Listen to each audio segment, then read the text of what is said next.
Hello everyone, thank you for joining this video. The topic of discussion in this video is glass ceiling in organizations or glass ceiling theory.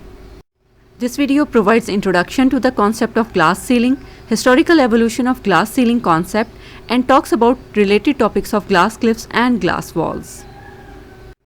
What glass ceiling is? Glass ceiling is a metaphor that describes the barrier that women and minorities experience as they advance through organizational hierarchies. These invisible barriers prevent women and minorities from being promoted to managerial and executive level positions within an organization. Historical evolution of glass ceiling concept. The term glass ceiling is coined by Marilyn Loden, who is an American writer and management consultant. She used this term in 1978's Women's Exposition. There are occasional references to the glass ceiling in publication appearing in early 1980s, but the term gradually gained strong momentum, especially in 1986 when columnist Carol Hemovitz and Timothy Shellhard used it in a Wall Street Journal special report, The Glass Ceiling: Why Women Can't Seem to Break the Invisible Barrier That Blocks Them from the Top Job. And by then, glass ceiling became part of the social discourse around women's and minorities' advancement. The glass ceiling metaphor describes the experience of women who become managers but seem unable to achieve senior and executive positions. This gender inequalities in promotion decision is mostly pronounced at highest organizational levels.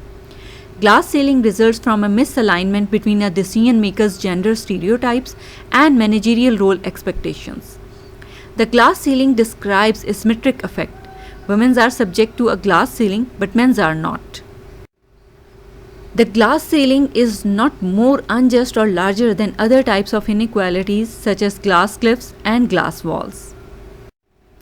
The concept of glass cliff states that women and racial minorities are more likely to be promoted to a leadership position in organizations that are in state of crisis or are financially precarious.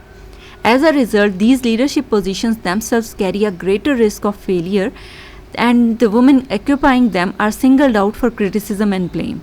In the long run, glass cliffs can perpetuate glass ceiling because once decision makers see an association between female leaders and organizational failure, they will be more reluctant to appoint women to leadership role in future. The concept of glass wall states that horizontal sex segregation within managerial ranks limit women's ability to reach at the top of organizations. Within the same managerial level, women are concentrated in staff functions such as human resource, corporate communication, and public relations, whereas men managers are concentrated in line functions such as operations, sales, and research and development, etc. This creates a double blind for women. Staff functions offer limited opportunities for advancement, and so women in these roles are less likely than male managers to attain top management positions. Therefore, women are frequently advised to seek line positions in order to advance their careers. Unfortunately, this well-intentioned advice is likely to backfire. Women in line management positions are elevated more negatively than male managers and subjected to more stringent criteria than men when promotion decisions are made. I hope this video enhanced your knowledge on the topic of glass ceiling and related concepts. To receive updates about videos on the related topic, do subscribe the channel, like the video, and do not hesitate to drop a comment if required.